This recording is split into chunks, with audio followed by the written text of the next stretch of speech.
Sa buong mundo, kung ang pag-uusapan ay relasyon ng bawat bansa, ang Israel at Pilipinas ay hindi matatawaran sa napakagandang relasyon ng dalawang bansang ito.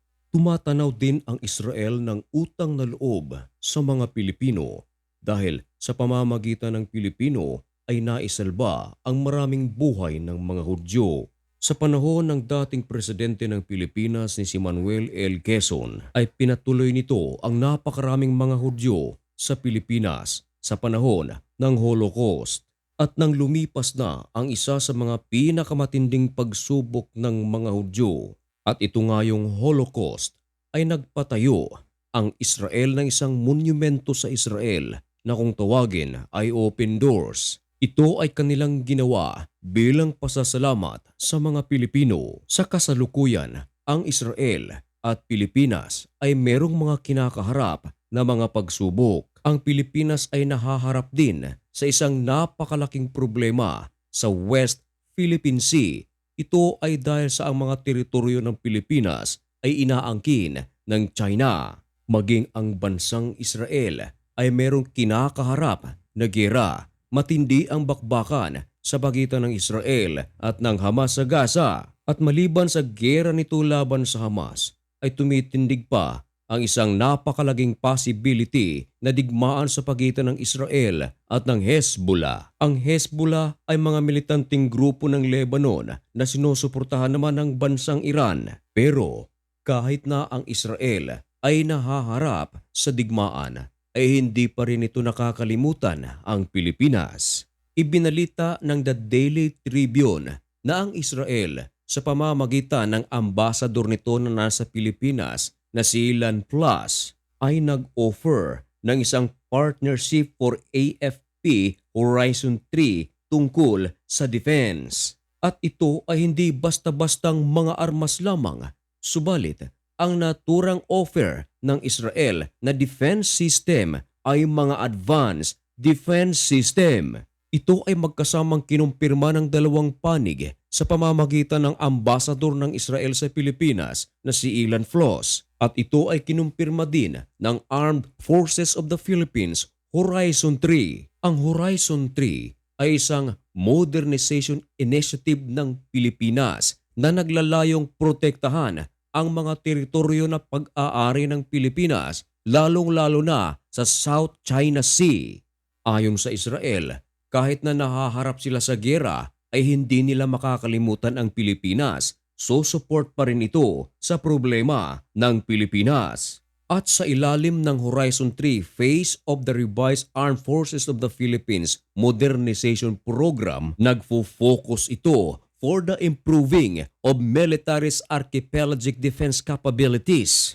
At narinig ito ng Israel, kaya nag-offer ito ng partnership sa Pilipinas. Nang tanungin naman ng mga reporter ang AFP Chief General na si Romeo Bronner Jr. kung na-approve na ba ni Pangulong Bongbong Marcos ang mga listahan ng equipment and weapon system na kakailanganin ng Pilipinas para sa pagiging partner ng Israel. Ayon kay Bronner, ay kasalukuyan pa itong pinag-aaralan ni Pangulong Bongbong Marcos at hinihintay pa raw niya ang tugon ng Pangulo tungkol sa offer na ito. Ipinaliwanag din ni Bronner kung anong mga equipment ang kakailanganin ng Pilipinas mula sa Israel. Kasama na raw dito ang maraming barko. Barko na magpapatrolya sa ating karagatan. At hindi lang basta-bastang barko, kundi ito ay equipped para sa defense system at attacking system. Kasama rin dito ang mga aircrafts at radar systems. Kilala ang Israel sa buong mundo sa pagkakaroon nito ng advanced radar system. Maging ang mga intelligence capabilities ng Israel ay di matatawarang napakahusay at maraming mga malalaking bansa ang nagkaka-interest dito, kabilang na ang China, India, at ngayon ay ibabahagi ng Israel sa Pilipinas. Sa isang courtesy meeting, ang Israel ay dumalo sa Makati City Hall. Dinaluhan din ito ng mayor ng Makati na si Abi Binay. Naghahangad ang Israel na ang naturang partnership ay maaapruba ng Pilipinas at sa lalong madaling panahon. Kinumbinsi ng ambasador ng Israel na i-approve ng Pilipinas ang offer nito. Ayon sa ambasador, quote and quote, Israel is offering the Philippines the most modern and advanced technologies, including in the defense sector. Israeli systems are known for their quality and reliability. Dagdag pa ng ambasador na proud daw ang Israel na mag-supply ng mga Israeli system sa AFP. Hindi lang isang sangay ng gobyerno ang susuplayan ng Israel. Kasama rin itong susuplayan ang Air Force, maging ang Navy ng Pilipinas at ang Coast Guard at PNP. Masaya raw ang gobyerno ng Israel na magsusupply ng mga defense system sa Pilipinas at ma-ensure daw ang peace at security sa bansang Pilipinas. Ayon kay Brunner na ang naturang proyekto ay kayang protektahan nito ang pag-aari ng Pilipinas na nasa 200 nautical miles exclusive economic zone. Ang Horizon 3 project ng Pilipinas ay nagsisimula noong 2023 at magtatapos hanggang year 2028. At ang Horizon 2 naman ay nagsimula noong 2018 hanggang 2022.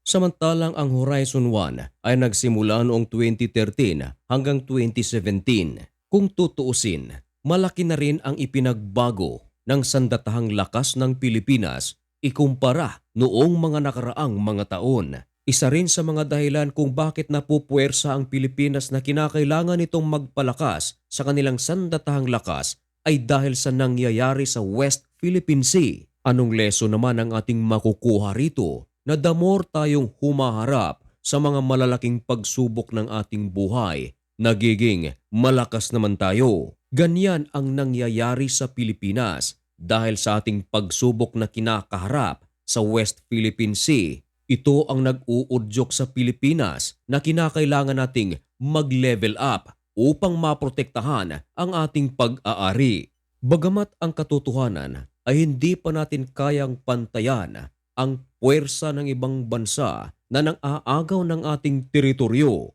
pero at least tayo ay umaangat ng paunti-unti. Isa rin sa mga nagpapalakas ng loob natin, mga Pilipino, ay ang napakaganda nating ugnayan sa ibang bansa gaya nga ng Israel, ng Amerika, ng South Korea, Japan, Australia at maging ng India. Marahil ay hindi pa natin taglay ang perpektong lakas ng sandatahang lakas, pero pagdating sa kaibigan ay meron tayo.